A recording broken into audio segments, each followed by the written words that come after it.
Do you need to excuse him? So moved. Second. All those in favor say aye. Could I add that list, Commissioner Barfield? Oh, I'm sorry, yes, I was expecting him. Okay, Yeah. he should be here. That's So why was he was I, not but on the I- list to excuse. Yeah. Until he gets here, Yeah. we're gonna excuse his absence. I'd like to note that. Thank you. Yeah. Okay, the adoption of the agenda. Motion to approve? Second. All those in favor say aye. May Go I ahead. apologize to interject. I'd like to walk in an item under the That's right. agenda. Yes. This is a late entrance. We've worked out an interlocal agreement with the city of Wilmington for additional security services as of yesterday. Wow. So if I may ask for a motion to amend? Amend the agenda. Yeah. Motion on the table to amend the agenda. Second. All those in favor say aye. Aye. All right, sorry. All right, Mr. Hackney, For, approval of the minute. Oh, no, approval of the I minutes. believe I would, You are no longer doing that. That is Dr. but since she's Kent. not here, I'm so I'll sorry.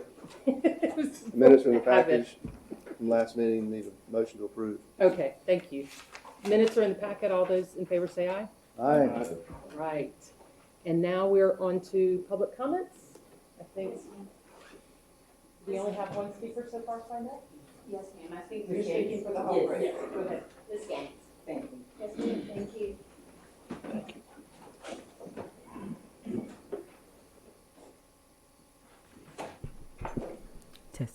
If you'll state your name and address also, and you have about 4 minutes. Good morning. My name is Janice Gaines. I live at 2316 Rock Hill Road, Castlehane, North Carolina, 28429. The CFPUA board meeting, November the 9th, 2022, at 9 o'clock in the Lucille Harrell Conference Room, New Hanover County Government Building, 230 Government Center Drive, Wilmington, North Carolina. Janice Gaines, the Vice President of Rock Hill Community Organization. I'm asking for support and partnership with the CFPUA to ensure Rock Hill community has access to clean water and sewer disposal through connection to the sewer system. Good morning. I'm Janice Gaines. I would like to thank you for allowing me to talk this morning. I'm here for the Rock Hill Community Organization, who is committed to providing opportunities for members of this community to develop better quality of life. Today I want to speak about the dangerous situation with our water system. The people in the Rock Hill community have a basic human right for their water to be tested for contamination. We ask the CFPUA advocate for our community with Comores to have a designated person assigned to begin testing our wells without an extended waiting period, as well as to create a strategic plan to provide ongoing communication of water reports and regular planned testing. The Rock Hill community has a large population of elderly people who are on fixed income and do not have resources to tap into the already existing water and sewer lines. Research shows that the contamination wells lead to serious health issues such as asthma, high levels of vitamin D, risk of diabetes, cancer, hypertension, which are costly to prevent individuals from living a quality life. We ask the CFPUA to identify grant money and work alongside our community to ensure our residents can cover the cost of the sewer connection fees. The Rock Hill community is growing rapidly, and many of our gathering places, such as our church, St. James AME, and the Rock Hill Community Building, are also on well and septic tank systems. We are asking the CFPUA to support connecting these facilities where large groups meet and connect their water and sewer also. We are grateful to have organizations such as the Cape Fear Water Watch and the Plastic Ocean Project working alongside our community to ensure the basic human rights to access the clean water and sewer.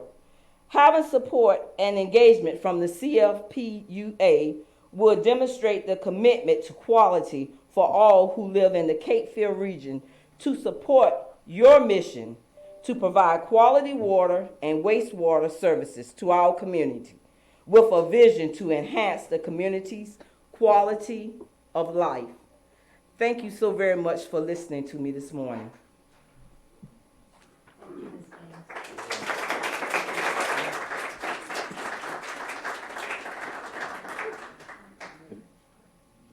Go ahead, Larry.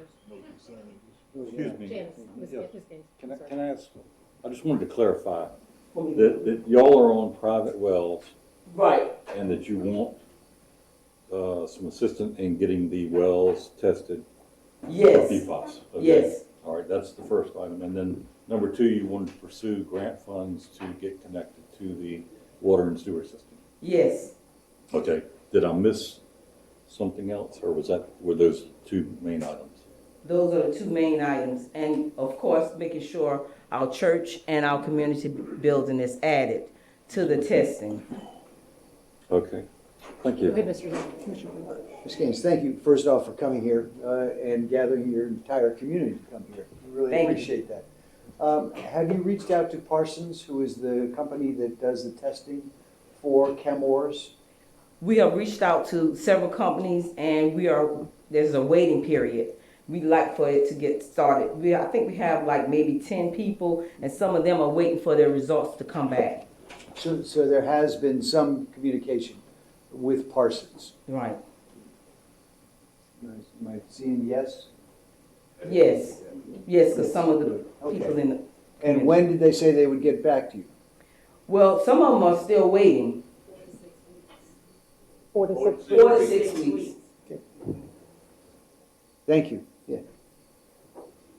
Go ahead, Make Commissioner. sure I heard correctly. Some wells have been tested. So we have had some wells tested and they have come back contaminated. So and they are providing $75 gift cards and some water for 3 months.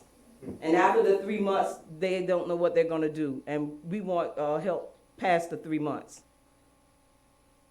I guess my question for Ken is there a way for us to do sort of like what happened in Kings Grant several years ago when we required Kings Grant to connect to water and sewer? And I think the residents was charged a small amount as opposed to what the full connection fee would be to connect, number one. I know that Burl Smith, when he built River Bluff several years ago, I think he spent roughly $4 million to run water and sewer in that area. And when you look at Castle Hang proper and Riceboro area, every bit of water and sewer that's out there has all been developer driven. I guess back in those days, the county ran its water and sewer department, and the county would upsize the lines when the developer came in and put water and sewer. But I think the intent back then, I'm not sure if there are members on the board that were there when River Bluff was built. I met Burroughs before it was even developed.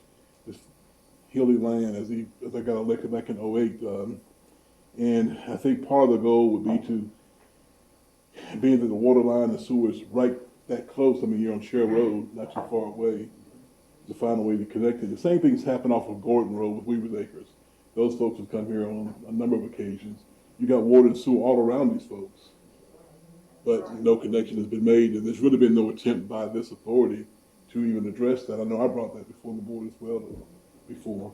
So there's a way we could find some dollars, almost like what the county did with CFPUA back in the day when Monterey Heights and Markey Hills, That's right. and then off of Heritage. Park in that area as well. We helped find some grant dollars, but also fronted some money to kind of help those things. And those areas, you had wells, septic tanks that were failing. And it was a dire need to make that happen. I think that was back in 2013 when that happened. Is there a way to address those kind of things, Ken? I believe we need a little time to analyze the public policy implications, and the situation has changed because of Chemours contamination. So I think what we need to do is give staff some time to look at what are the options out there that we have available to us, and we'll bring that back to the board, or ask staff to bring that back to the board for discussion. Because I think this is going to be the first of many that we're going to get. So the reason I say that again is in Monterey Heights and Market Hills, I get which one it was, you had failing septic tanks. Mm-hmm. And so it was a health problem.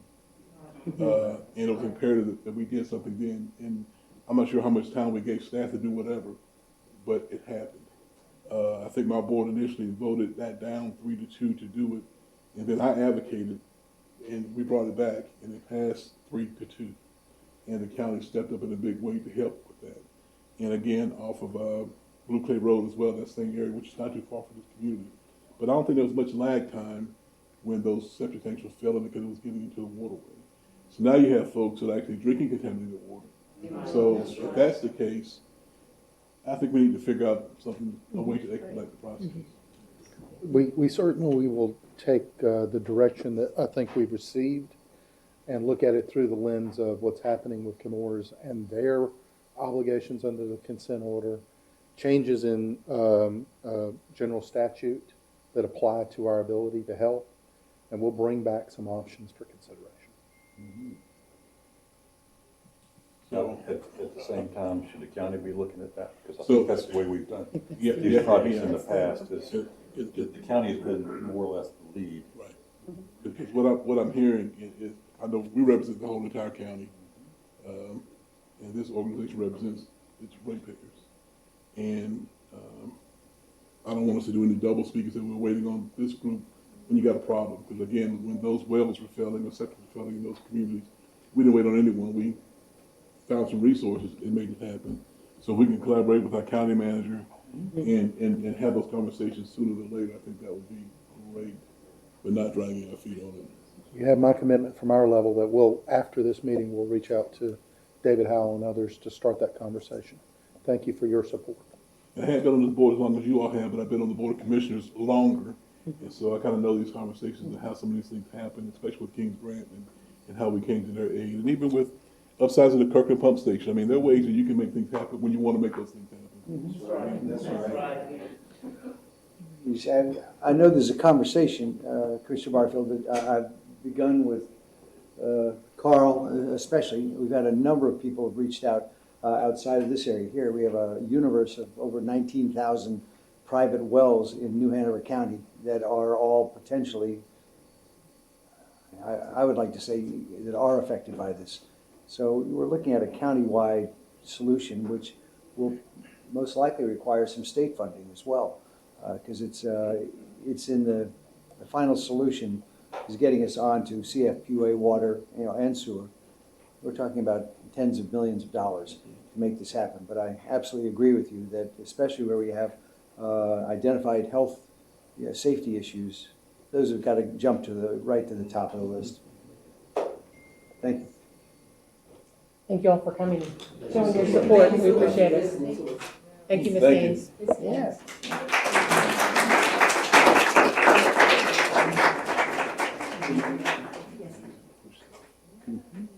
Study. Is that the only? Joe, yeah. Yeah. Okay. Okay, that ends the public comment section. Moving on to presentations, we have the AMWA Gold. That's right. And Switcheroo John, of groups. yeah, John and Beth will manage that. Y'all are welcome to stay.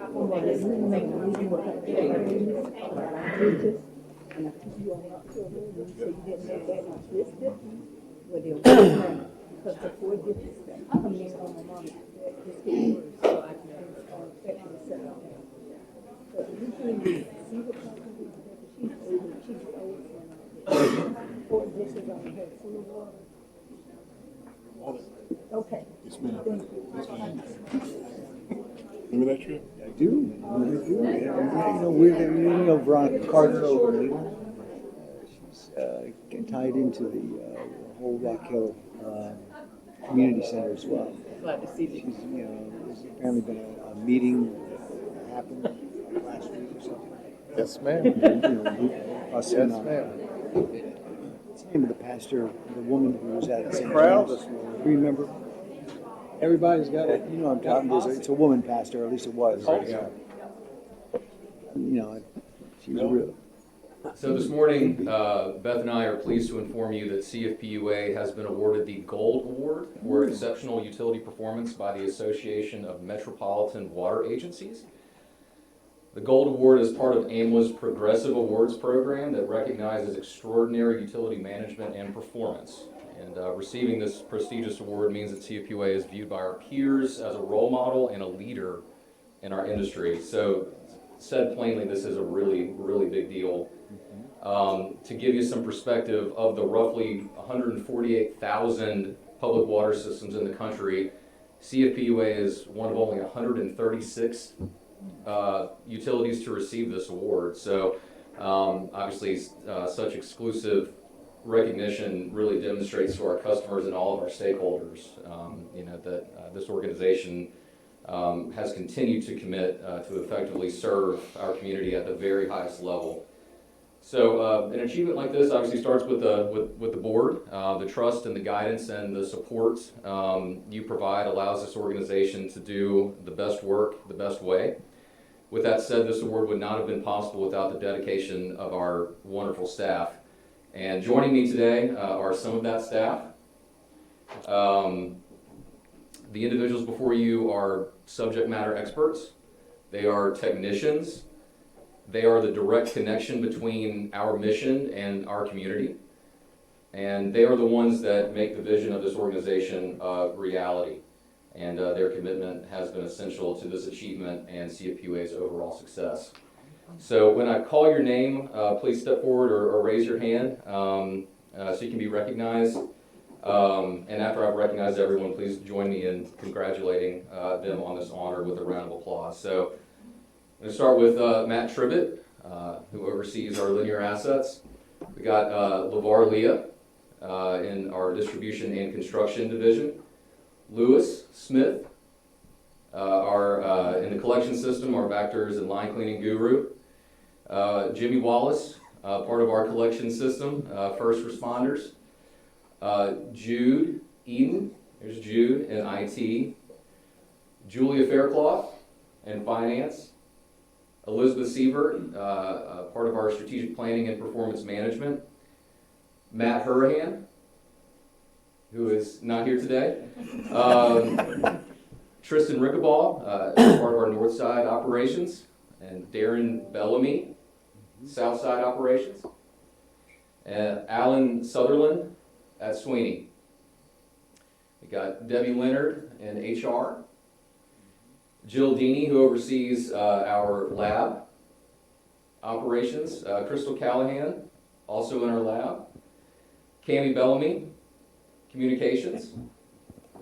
Got Kevin House, safety. Jeff T-Burge in development services. Kat Pullman, environmental management and sustainability. Tara Arnett, environmental and safety auditing. There's Tara. Maggie Butler, part of the cross connection and pre-treatment. Craig, is Craig here? There's Craig. Craig oversees the vast majority of our CIP projects. Heidi Hackett, who's in customer service. Latanya Monroe in collections, also in customer service. Melissa Burton in cash application, part of customer service. Jessica Daughtry in billing.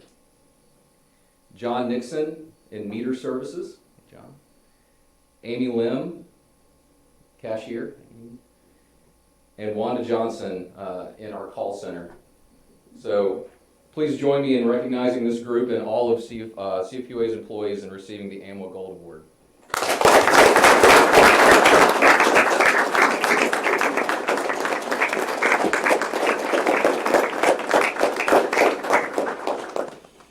Great job. And just so y'all know, the award is going to travel around for our facilities because it's not going to just stay at 235, at least for the first several months. We had a recommendation from one of our directors to make it a traveling award because it took all of us to get it. So that's what we're going to do, and we're going to start it out at operations. So it is going to be traveling, so it will come see you. If you don't come to see 235, it'll still come see you. Thanks, everybody. Thanks, guys. Thank you, 18. Thank you all. All right. Moving on to the annual comprehensive financial report. John. Yes. So the audit of the annual comprehensive financial report has been completed. We got a clean audit opinion. The LGC requires our auditors to come and do a presentation to the governing board of each local government. Before you is a hard copy of the annual comprehensive financial report, also called the ACFR. So I'm going to ask Leanne Bagasala to come up. She was the lead auditor on this engagement, and she's going to do her presentation for us this morning.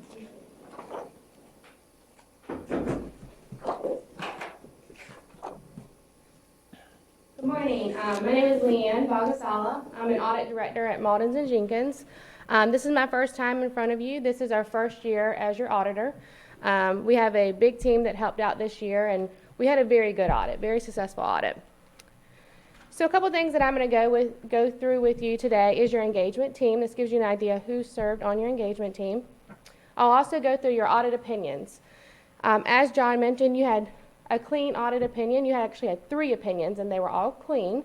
So we'll go through those, and then we'll also go through some of our required communications, things that we have to tell the board, and then also just go through any questions you may have, or just a couple. I'll actually give you an update on a couple new pronouncements that are coming out that you may want to think about in the next couple years. So this is a good graphic of what Maldon's & Jenkins is. We are a mid-sized accounting firm. We have 13 offices across 5 states, and we serve over 650 government clients. Government market for our firm is over 1/3 of our firm's business. So we very much are involved in the government market. And this year we actually opened up a Raleigh, North Carolina office. So we are now central in North Carolina. I work out of the Raleigh office, and we actually doubled our North Carolina practice this year. So we are very much invested in working in North Carolina. On the bottom of this slide, you'll see your engagement leaders who worked on this engagement. The first one is Tim Loynes. He was your engagement partner. He is the partner in charge of our South Carolina and our North Carolina office, and he's the one that ultimately signed your audit opinion. The second person you have up here was your quality reviewer. So this being a first-year audit, you did have a second partner go through and review everything as well. So you had 2 partners that reviewed everything, and Grant Davis served as your quality review partner. And then I served as your engagement director, and I also had staff and seniors that worked with me through the actual testing during the audit. Okay, so the first thing I wanted to go through was your first audit opinion. This is the opinion that's in the front of your financial statements. This is an opinion that, this is the first opinion that basically covers your financial statements. So basically when we do your audit, we do review your internal controls. But your first opinion that we give you isn't to express an opinion on the effectiveness of your controls. It is an opinion that is done in accordance with generally accepted accounting principles and government accounting standards. And that opinion is not to provide absolute assurance, but to provide reasonable assurance that there is no misstatements in your financial statements.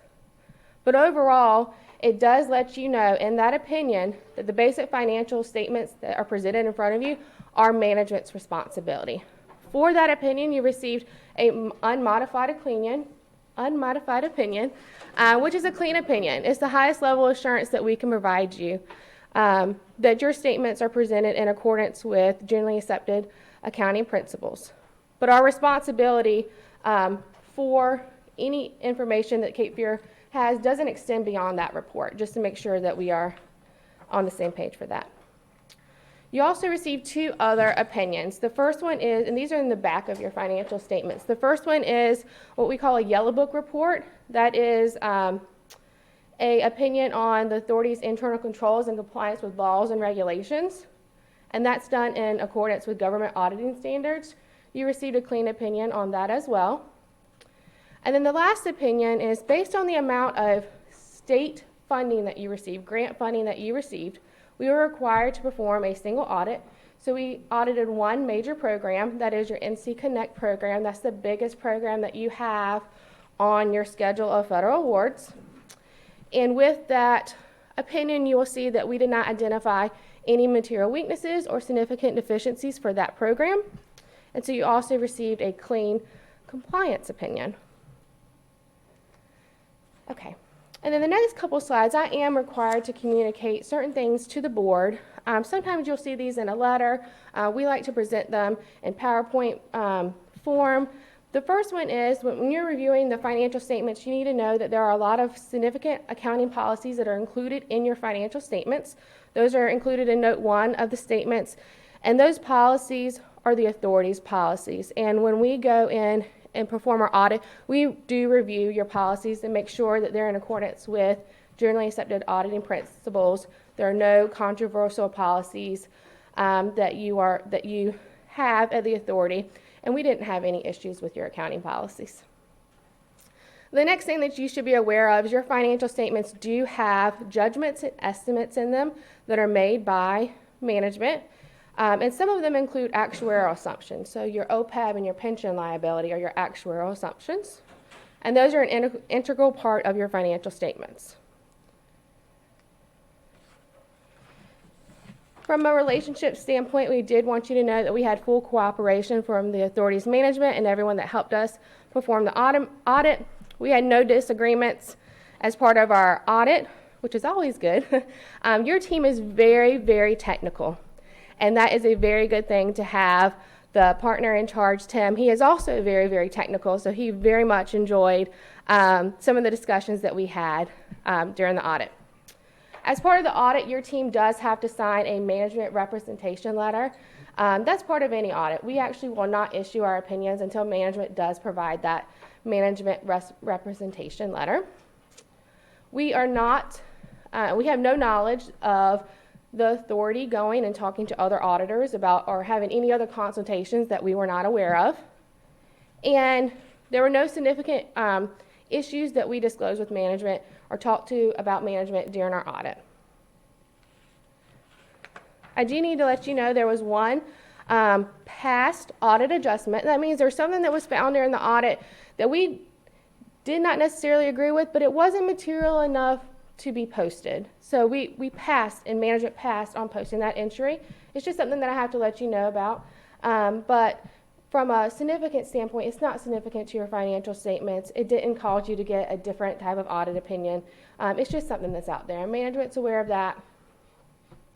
The next thing for you to know is, so we had a past audit adjustment, which this actual adjustment was a restatement of the prior year financials.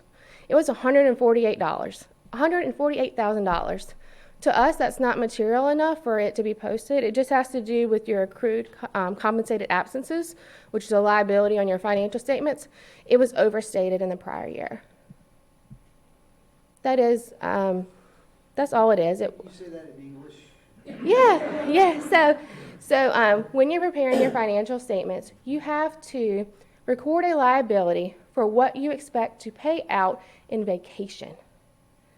So that is people's salary, that is their FICA and their Medicare taxes.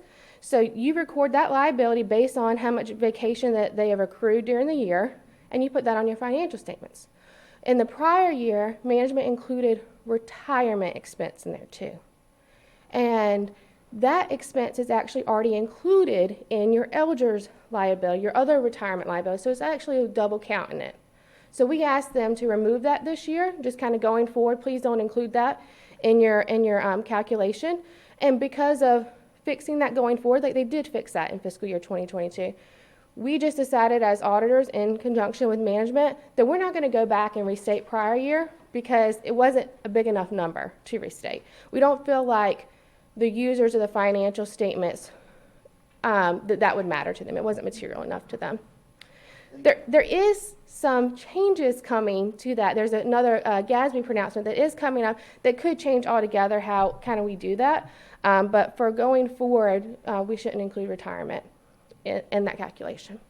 Does that make sense? It does. Okay. Thank you. Yep. Just so you're aware, your financial statements do have disclosures in them. That's the big girth of the notes in those, and those are very important as part of to back up your financial numbers. As part of our audit, we do review those disclosures to our work papers. We make sure that they're neutral, consistent, and that they clarify and disclose information that's required. The good thing about working in North Carolina is that the local government commission gives you an example of what they want to see in your financial statements. So we kind of follow that and make sure that if there's any changes from the local government commission, they are included in the financials. There's other information in the financial statements. You'll see that in our opinions, we say exactly what we're opining on. Just want to make sure that you're aware that if you provide a copy of our financial statements to anybody, that you provide our opinions too. And the last thing I wanted you to know that we are independent of the authority. This slide just gives you some additional things that Maudens and Jenkins can help with if you ever have any need. We do help with strategy, operating effectiveness, transformation, and performance management. We could do things like doing a technology consult if you want to change your systems. We can help with policy assessments if you wanted to create new policies or even go in and do an in-depth review of your policies. That's just a couple things that we can help with. This is the funnest slide, and I will not go into too much detail, but there are several pronouncements that are coming up. Some apply to the authority, some may not apply to the authority. The biggest one that's coming up is GASB Statement Number 96, related to subscription-based information technology arrangements. This past year, well, 2 years ago, the authority implemented standard GASB 87, which related to leases. This is very, very similar. It is coming up next year. So right now, I know the authority is already working and looking through how this applies to the authority. There's also two other ones coming up, one related to accounting changes and error corrections, and also I mentioned there is a standard coming out related to compensated absences. That is that accrued liability that's on your financial statements that we had a past audit adjustment on. And there's some great projects that are coming up that the GASB's looking at. They're included on these slides.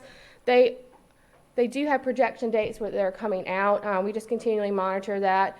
And we do provide a lot of training, which I'll show on the next slide.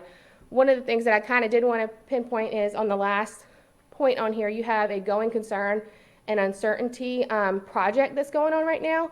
And your partner in charge of this audit, Tim Loynes, is actually on the task force, the GASB task force, that is creating that standard and making and providing modifications to it. So like I said, he is very technical. And this is one of our last slides. As part of being clients with Maudens and Jenkins, we do provide a lot of continuing educations if you need CPE for your license. And this is just a list of some of the things that we do training. We actually do a lot of training throughout the year, but the ones that are specifically government related, we do quarterly. And generally, I'll just forward those on to the finance team. So that's just something extra that we offer.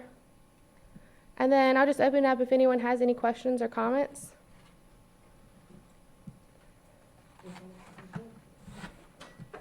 Thank you all so much. We appreciate the dedicated time of staff to make sure that we get these kind of audit opinions. So work is much appreciated. Thank you. All right. Next on the agenda is the 2022 annual report as well. I'm a little bit too far on the dark side there. Well, I admire the enthusiasm for the future GASB standards, which are important for our continued economic health. Certainly got me excited. Bear with me here with the lighting, please. Okay. And I'll need a little bit of it myself. Yeah, I had it too dark. Let's see if this will work. How's that? Very good. Sorry about that. Thank you, Donna. So I want to thank you for the opportunity to bring you the 2022 year in review. As you may recall, CFPUA bylaws require that we hold an annual meeting in November, this meeting, where the executive director presents the annual report and thereafter presents copies to our sponsoring governmental agencies, the City of Wilmington and New Hanover County. This is my report. I'm pleased to announce the condition of the authority is strong and financially sound, as you just heard from our auditors. This year, we can highlight a few milestones, including the adoption of a $99.2 million budget. And also, as you just saw, we end this calendar year with national award recognition for our wastewater treatment plant operations and our overall utility management performance. The utility continues to grow. We set almost 1,500 meters and installed approximately, or received approximately $6 million in conveyed infrastructure assets over the last 10 months of this calendar year. As anticipated in this year's budget, these metrics are slightly lower than the same time last year, but still very robust. And despite a recent rate increase necessitated by the pollution of our upstream neighbor, Chemours, our water and wastewater services are still the most affordable in the region. The average amount of customer income spent on our services is well below that of Brunswick County, Fayetteville, Onslow County, and Pender County. Our system development charges are also the lowest in the region. Collectively, this demonstrates our commitment to provide service at the lowest responsible cost and to the economic vitality of our community. Our greatest accomplishment of the year came with the announcement of deep bed granular activated carbon filtration in October. I was privileged to join you, our board, and a group of community leaders to celebrate that momentous event. But there's still work to be done. Construction activities continue, and every day we gain valuable experience operating this new system. Most importantly, we must hold Chemours accountable. I'll use this opportunity to again publicly remind our neighbors, Chemours, of their obligations to those who are currently paying to remove their pollution from our source water. If Chemours wants to look to the future and live up to its corporate values, it needs to make things right with its downstream neighbors. This year, CFPUA adopted a new strategic plan. This plan is grounded in the mission to provide quality water and wastewater services to our community and is guided by the vision of achieving excellence in all that we do while enhancing our community's quality of life. The plan reaffirms our long-held corporate values of stewardship, sustainability, and service while adding a focus on safety and the pursuit of excellence. It commits us to outcomes that enhance customer satisfaction and stakeholder understanding, to infrastructure reliability and product quality, to environmental stewardship and protection, and to employee leadership and development. All of this is underpinned by a firm foundation of financial viability. This strategic plan serves as our organizational North Star, guiding our steps for the next 3 to 5 years. And I want to thank our board for its leadership and foresight in developing this document. To faithfully enact this strategic plan, all capital and operational activities must be prepared for change. One of the many changes we must deal with is climate change. As a coastal, climate-vulnerable community, even small variations in the climate can have outsized impacts to our operations. To this end, we're using sound business practices to build resiliency within CFPUA and to create a future that protects the critical assets, resources, and ultimately our customers. From raising and relocating flood-vulnerable infrastructure to projects designed to improve energy efficiency, much has been done.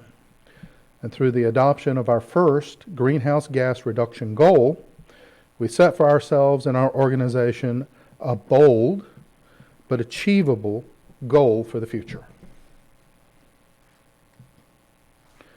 Moving on to capital planning, much has been publicized about the failure of Jackson, Mississippi's water system, and it provides a number of important lessons for our country. It reaffirms for us the importance of establishing and committing to a long-term capital improvement plan, one focused on maintaining our aging water and wastewater infrastructure. As you know, CFPUA has a 10-year CIP that includes more than $500 million worth of investment, 80% of which is focused on repair, rehabilitation, or replacement of infrastructure that has reached or in some cases exceeded its useful life. In this next year, we will turn to the single largest capital project in a generation, the replacement of the aging Southside wastewater treatment plant. This year, we laid the foundation, the financial groundwork for this historic project. In a related topic, consolidation of local government utilities is a difficult and labor-intensive effort. That's why they're rare. But our community is ready to explore this idea. This summer, CFPUA received grants from the state of North Carolina totaling $400,000 to complete a series of studies to inform a potential merger between CFPUA and the town of Wrightsville Beach water and sewer infrastructure. These merger studies are anticipated to take approximately 7 months before we can place recommendations before the boards and councils of the town, CFPUA, New Hanover County, and the city of Wilmington. I want to again extend our thanks to your board representatives for their efforts on this project. Infrastructure management is a key function of any utility, and as good stewards of infrastructure, we have projects that span the full spectrum of potential activities in the water sector. Here I'd like to note the successful completion of the Lower Cape Fear Water and Sewer Authority's Kings Bluff Raw Water Transmission Main, a joint project to parallel 14 miles of raw water infrastructure. Later on this morning, we will discuss the next phases of this project. I also would note that I would also like to note the installation of a generator at our own Kings Bluff raw water pump station, another important project to ensure reliable access to our water supplies.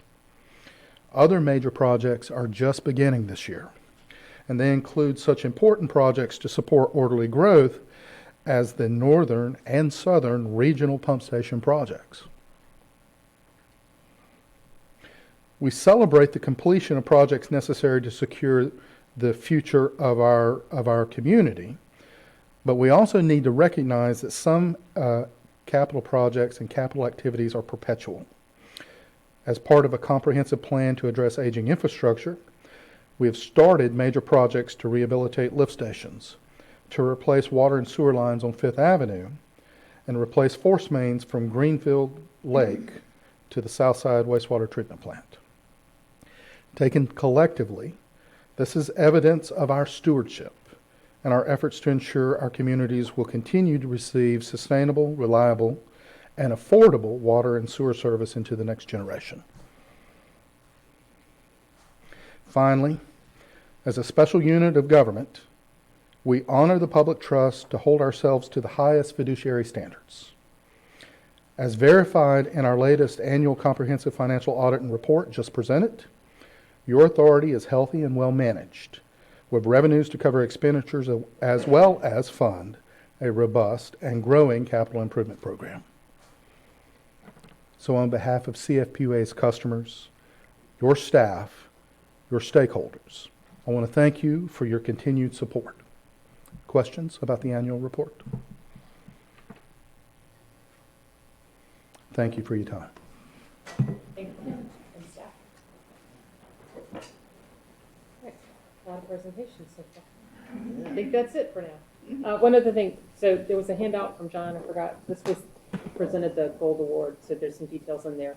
I noticed there's a platinum category, so next year you go for platinum. It'll be 3 years. Oh, you have to wait 3 years, okay. We've got 3 years. Look at There's my the emails from expectation. 2013 with the Heritage Park stuff. All right, moving on to the consent agenda. Can I get a motion? Motion to approve the consent agenda. Second. All those in favor say aye. Aye. All right. Moving on to new business, attorney's report. I do not have anything today, and I do not have a closed session. Yes, you're right. Mark that down. It may be a while here before you have this again. Thank you. Executive Director's report. in addition to the 5 reports that are in your agenda. The key indicators report, the safety report, the environmental report, the quarterly CIP report, and the strategic plan update. We do have the walk-in item for an interlocal agreement with the city of Wilmington. First, I would ask if there are any questions regarding any of the reports in your agenda. Thank you, Madam Chair. The items 1 and 5, key indicator report and the strategic plan update. Just a couple of clarifications. Ken, or maybe this is a Carl question. I know this is in the weeds, but you know I like that in there. The south side, it's page 167, the south side wastewater treatment plant. It's the graph that shows the effluent versus rainfall flow. Shows that there's less rain and greater effluent flow. And it appears contrary to the, what we've been, at least what I would think, especially when I see the north side chart indicating the exact opposite happening. That when we get less rain, there's less effluent. So I suspect I know the answer, but I would love to hear verification. Thank you, Commissioner Zappel. Very astute observation. As you know, we have the ability to switch flows between north side and the south side wastewater treatment plant. Yes. And there is, in the month of October, there's work ongoing at one of our pump stations that required us to divert flow from the north side plant to the south side plant. And that work will continue for a couple more weeks, so you will see a similar trend in next month's report. Great explanation, Carl. Thank you. Simple. And the strategic plan update on page 179, I noted that there's a statement in there about optimizing water and wastewater treatment systems. It says that we received our final permit with no copper limits. I was just wondering, what does that mean? It seems odd, but is that... Why don't we ask Beth if she would like to give thoughts on that? Yeah. Uh-oh, am I getting the evil eye? Oh, shoot. Everybody. No, we did have a copper limit in our previous permit. Yeah. Because it can get very technical as to why you have limits and why you don't. But basically, when you have the potential to violate the water quality standard in the river, you wind up with a limit. We had one previously, and due to some water impact studies that looked at what the dilution is going into the river and getting some credit for that, as well as the way that the guys have been able to optimize the facility, and they ran the reasonable potential analysis again for this time. We did not wind up with a permit limit, which means they do not see that we have a reasonable potential to violate the water quality standard. Hopefully that wasn't too technical. No. Well, I think what I hear is that we still check for copper. We just are not being held to a limit, of the water coming out of the river. Correct. We don't monitor for it every month, but we monitor for it in our long-term monitoring every quarter. So our customers are safe, knowing that we do test for copper. we test for copper period. We do. And it's the operations of the facility has not decreased at all. We continue to optimize our treatment throughout the processes. The guys do a great job of that every day. And honestly, at Southside, any removal of copper and metals is actually a product of it precipitating out in your solids. So, Thank you.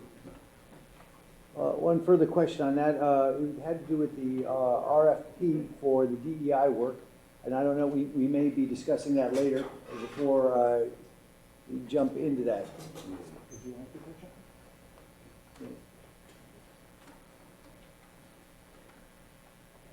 I noted that we only had one response to the RFP. and that the new RFQ has been narrowed in scope. Correct. What are we losing? So what we've decided to do, when we put out the original RFP, we put out a scope that we believed was ambitious that would walk us through the next 3 to 5 years, which is the strategic plan timeframe. That scope included everything from an internal review all the way through our organization to also an external review of our community, how we compare to our community, and even goes into like our policies and procedures. So we believed that one of the reasons that we did not receive the response that we were looking for was a result of that relatively large scope.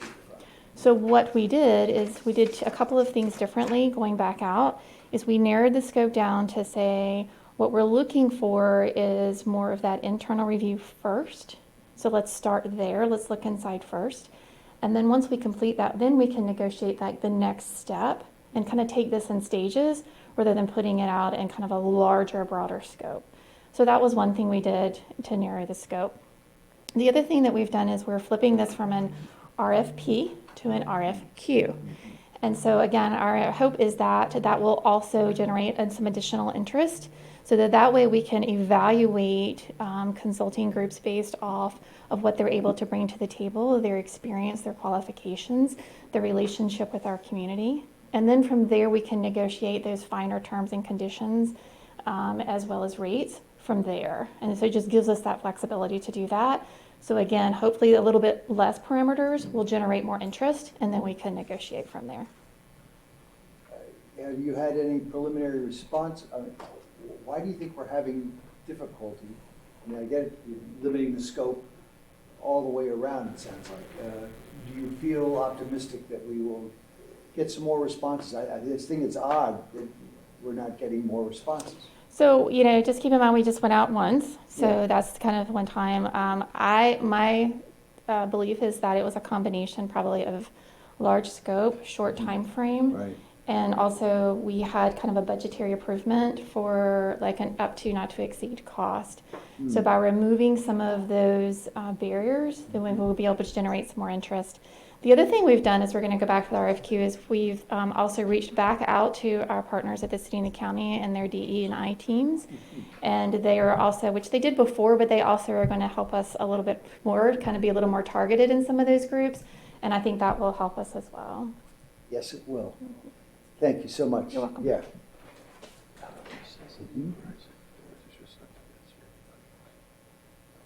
Any other, Thank you. No, I'm good, thanks. okay. Want to proceed with the walk-in? Yes, thank you for allowing us to walk in this item. You should have among the copious papers in front of you a draft interlocal agreement for security service cost share. For the past several months, we've had some staff express concerns around security at 305 Chestnut. And we raised that question with our partners with the city and discovered they also had some concerns and were working on their own solutions. So it only made sense for us to work together for a common good. What we've negotiated is a cost share of about a fourth of the total security improvements in terms of new people at 2 locations and a roving unarmed guard between them. Not to exceed, and a not to exceed number for the next 5 months is 17,000 and some change. This is within my signature authority, but like any interlocal agreement, it has to be approved by both governing boards. So I'm asking for your approval of this ILA and authorization for our chair to sign upon review of the ILA by our attorney. Where will the person be placed? There'll be an armed security guard at 305 Chestnut, another armed security guard at City Hall, Failing Hall, and then an unarmed roving security person between those 2 locations and the parking locations.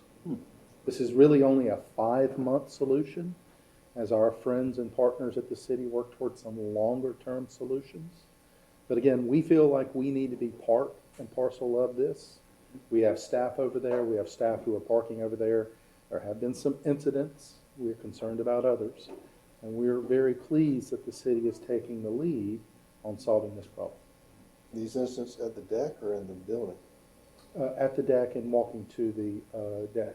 Although there have been some incidents around the building that didn't involve our staff.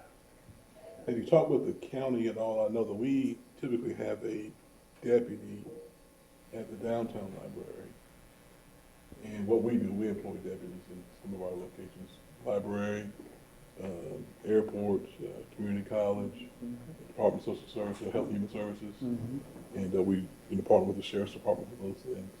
But I know that we have someone there, and we've got some, I guess, things that we're working on to increase safety in the parking deck itself. And maybe worth a conversation as we approve this, see what the county is doing, because there are efforts there. We'll certainly communicate that back to our contacts with the city. This is very much like what I think is the very successful relationship we have with the sheriff's office and our own and the deputy that's stationed at 235 Government Center. So we have that relationship and that ILA, and what we're talking about is mirroring that in some ways with our other sponsor agency where we have staff who are collecting funds. I guess I better ask which parking deck you're talking about too, because they're two right there beside each other almost. The city deck. Okay. Yeah. Scratch that. Okay, yes. Go ahead. Thank you, Madam Chair. I'd just like to say I fully support this. I know I've been much more deeply involved with the Thalian Hall portion of this. And there is, for whatever reason, we're seeing people who are hanging around, sleeping, etc., at both 305 in the parking lot and on the front steps of Thalian Hall, in the parking lot. And it's a problem. It's a serious problem. We've always had issues there with people using the public restrooms in Thalian Hall in the lobby spaces. So I know I've already met the security guards that are stationed down in Thalian Hall, and the group are terrific and very engaged, and I think they're needed and they're going to do a great job. So thanks. I'm fully supportive of this agreement. So we haven't identified who is going to be providing the security services? Yeah. No, I meant, is it police department, sheriff's department? Police department. Will be the police department, okay. We're trying to reopen our lobby. But now you have to go and you dial a number, because we've had some rather serious incidents over the last year. And so it just had to go into complete lockup. And we're trying to get that back open, the front door to City Hall and the door from Thalian Hall into the City Council lobby, if you will. And the plan came out to us about a week ago, what the plan is, and it's not just City Hall, it's 305 and the parking lot in general. I'll make a motion to approve. Second. All those in favor say aye. Aye. That ends my report. Thank you. Okay, moving on to the executive committee. We met last week, November 2nd. Those meeting minutes are in your packet for review. Moving on to Long Range Planning Committee. Question sorry. on the exec committee, two items. One, I noted that Matt Horahan is moving on, and which is, I'm sorry that he is. I know he's become a key person here. I just wanted to note that for the minutes, how much we all think of him. But also, there's a note that added on to it about, and it kind of fits into some of your report, Ken, is that there seems to be an anticipation that sustainability and resiliency projects will be slowed as a result of it, because he was, of course, heading up those, or he was key to those. Thoughts on that? Is there some way that we can jump that process, or it's just a matter of getting another key person involved, or what are your thoughts? Well, he was also the lead in our lead and copper project.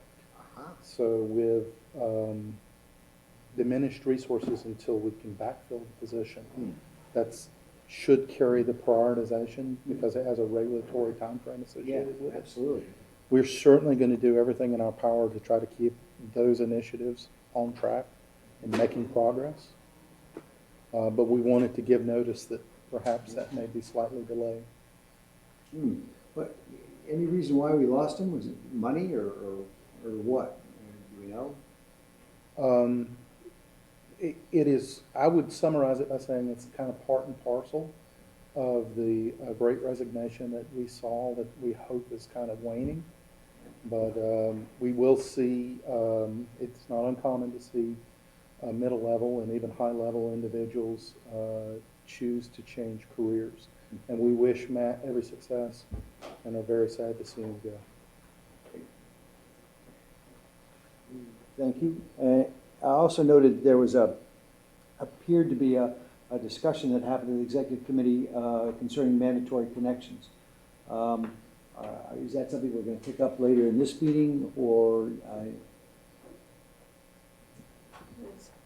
I would offer that we had a potential issue in terms of a mandatory connection case that resolved itself. But up till Friday, we were going to have a closed session on that topic. Now that that has been resolved, the issue really doesn't go away as a policy issue. And we're going to roll that into the broader discussion that was generated today around connections. At another meeting or at a closed session, or? Well, it's going to be it's going to be the topic of what are we going to do with the situation we have out there with people that want water, yet we can't force them, and who's going to pay? That whole discussion, I think, is a later discussion. And our other situation, the reason it was a closed session argument, it involved a claim of people who didn't want to connect. And yeah, we still have bounds, a very narrow authority to require connection that will be part of the broader conversation of extending water and sewer into developed areas. I think it's a really important discussion, and I don't know if it's appropriate that we set it up for next month's meeting, or, sorry, I don't want to jump again, when you're ready for it, but I think it should happen sooner rather than later. This is coming at us, again, I know I'm getting calls on a almost daily basis, similar to what we saw happen at the beginning of this meeting. I would love to get the input of the entire board here. I think it's really important. We'll make every attempt to have that analysis done by the next board meeting, but it is extremely complicated. So I would, if we fall short, it won't be any further than the January meeting. At your speed, yeah.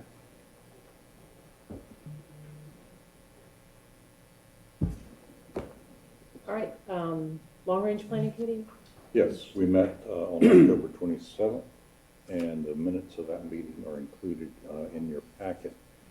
Primarily, we discussed the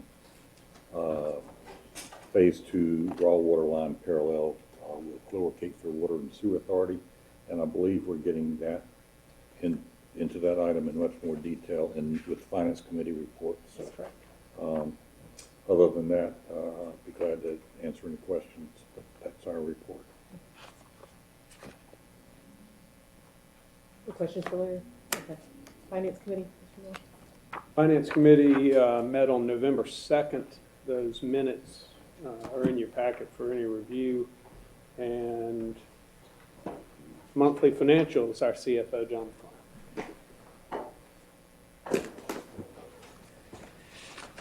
Okay, just very briefly, a look at, and we kind of changed the presentation because it was getting a little too busy on one slide. But you can see, we have still our left side, which is our operating budget side, year to date, and then right side, capital budget, year to date, and this is through September 30th, so 3 months through the year.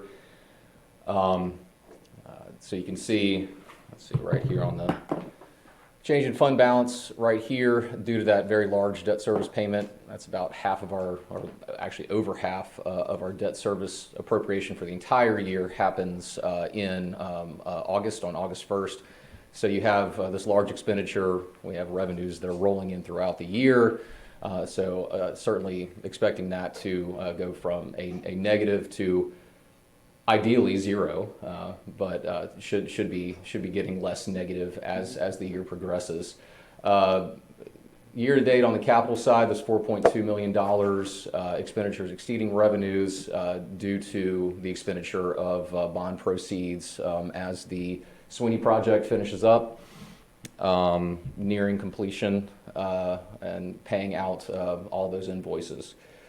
So kind of what that results in, skipped too far, carrying forward those numbers from the previous slide. So combining those two numbers, we have a total change in fund balance for the entire authority, both operating and capital sides together. Expenditures exceeding revenues of about $9.9 million, and here's that breakdown, from those different categories. So what I do want to point out is the designation of the operating surplus that was part of the consent agenda, $4.8 million from FY22. Right now is in this number, but after today, or probably today, we will go and actually do our accounting stuff, and that 4.8 will get out of this number and be included in this committed for capital reserves number here.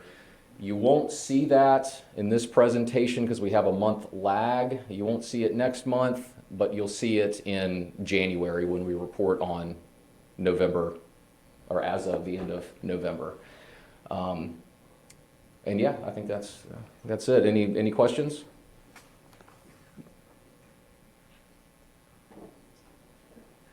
Thank you. Can I make just a quick comment?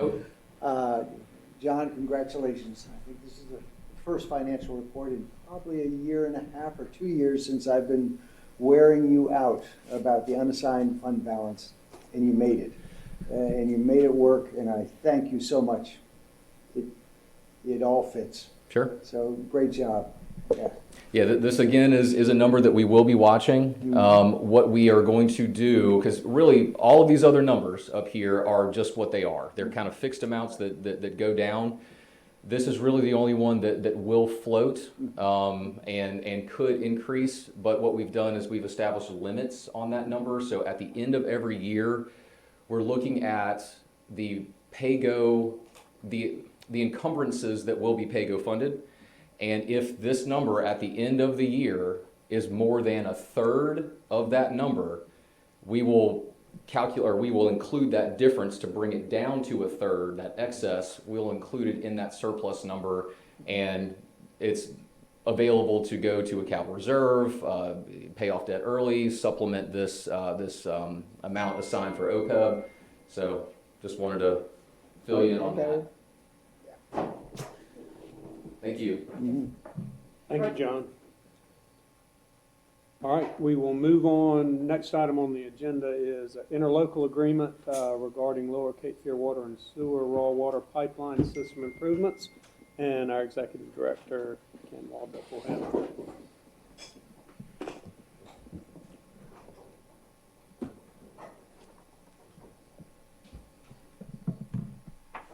Training on these I'm going lines. to leave the presentation up here in case we get some in-depth questions, but having been through multiple presentations, I'm hoping to spare you that. This is an item that is found in 2 locations within your agenda packet. As Committee Chair Sneeden noted, we carried it through Long Range Planning Committee with a recommendation, and we brought it to Finance Committee for consideration. And this is a follow-on to the recently completed 54-inch raw water transmission main. Interrelated to this is the rejected bid on the consent agenda for the 24-inch CFPUA raw water main.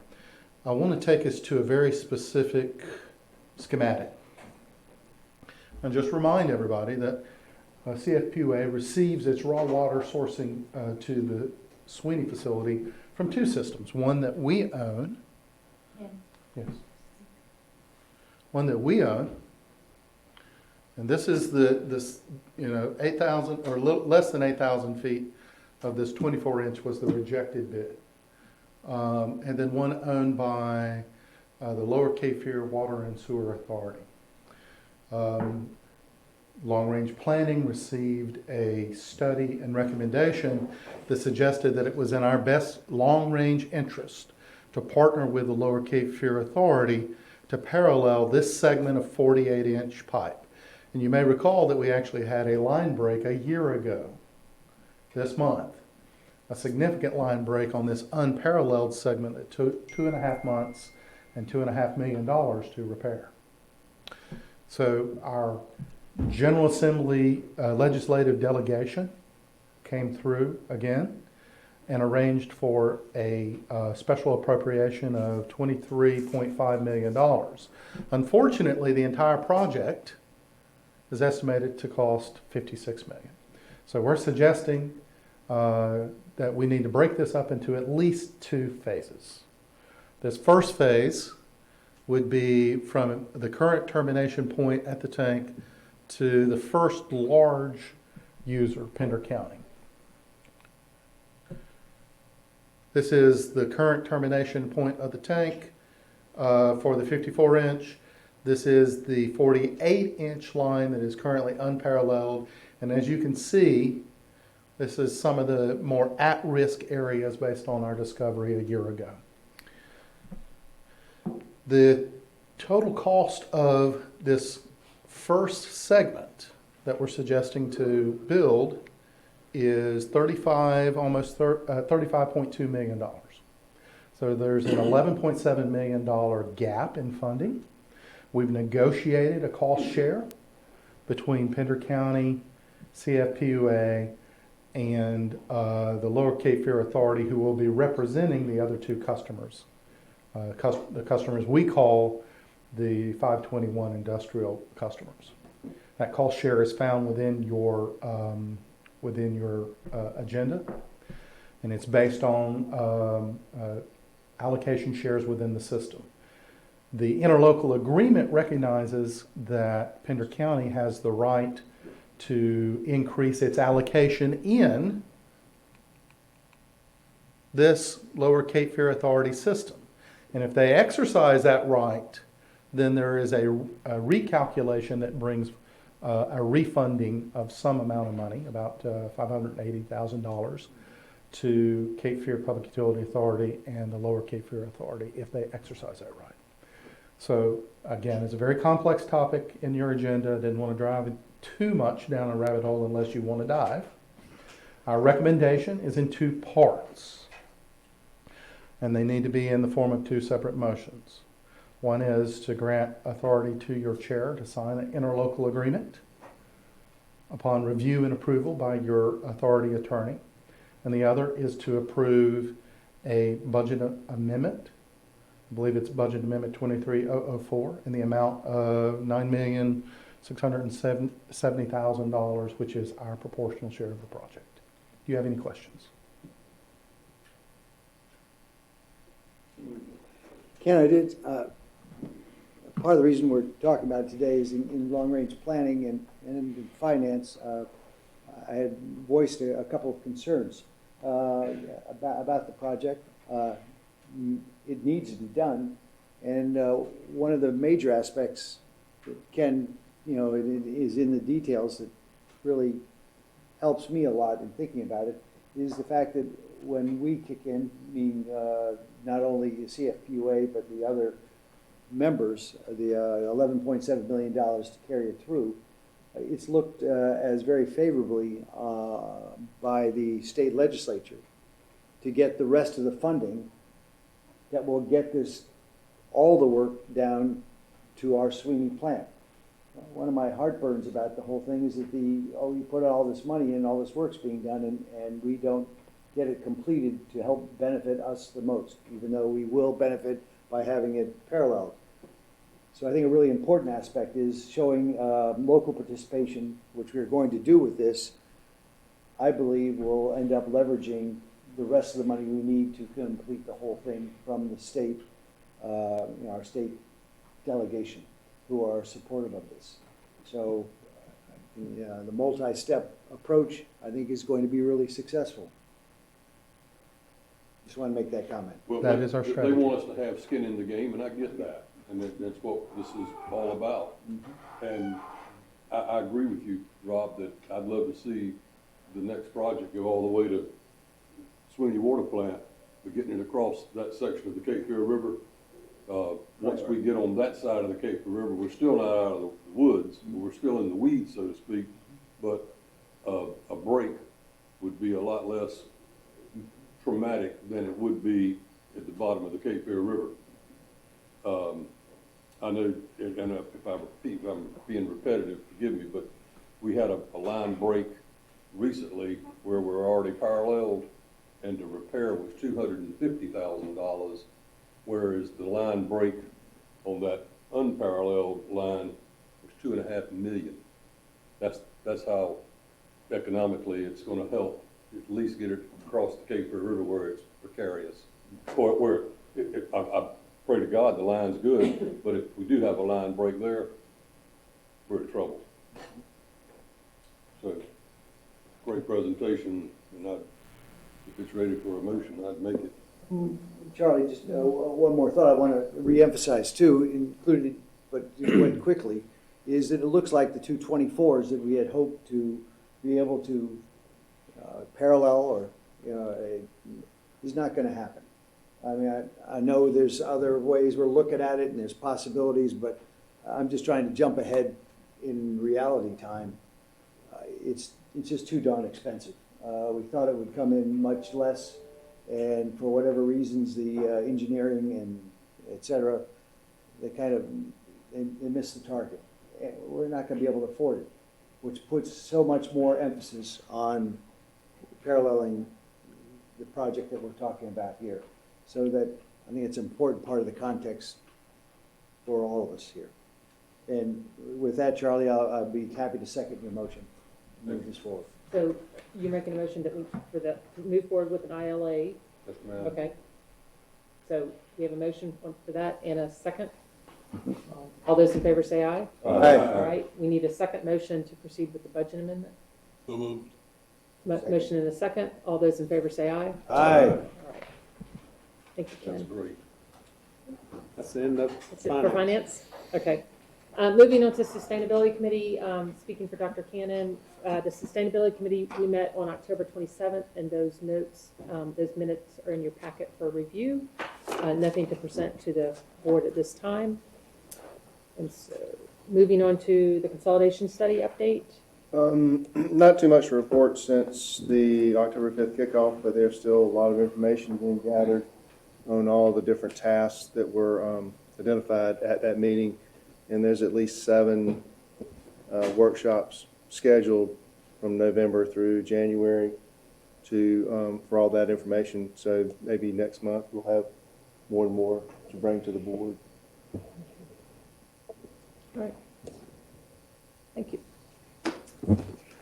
All right, moving on to old business. Any old business before the board? All right, if not, and no Q&A, closing comments, no closed session?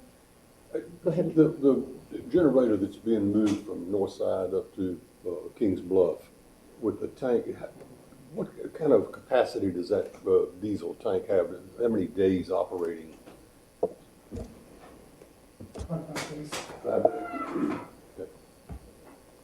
And then we have the interconnect with the Lower Cape Fear system for the water. We can transfer it from their system into our system too. So. Thanks, Carl. Go ahead, Mr. I'd just like to take a moment to acknowledge what happened here earlier in this meeting and encourage, again, having the number of employees come in and get, for the board to be able to see and to recognize, I think it's terrific. And, so I want to congratulate Ken and whoever else make that happen. And also, I know some of it comes as a reflection to the having John and Beth kind of moving out into these other conferences and stuff. And I just think that's really terrific news. And I thank you, Ken, for allowing John and Beth to share a little bit of the glory and shine in that whole thing.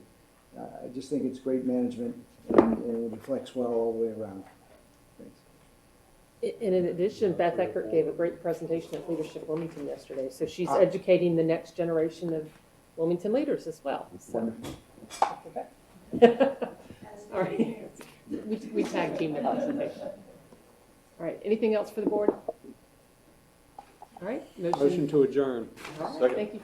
Plan on another Forward an longer email to meeting you. next week. Oh, yeah. Next month as From well. there.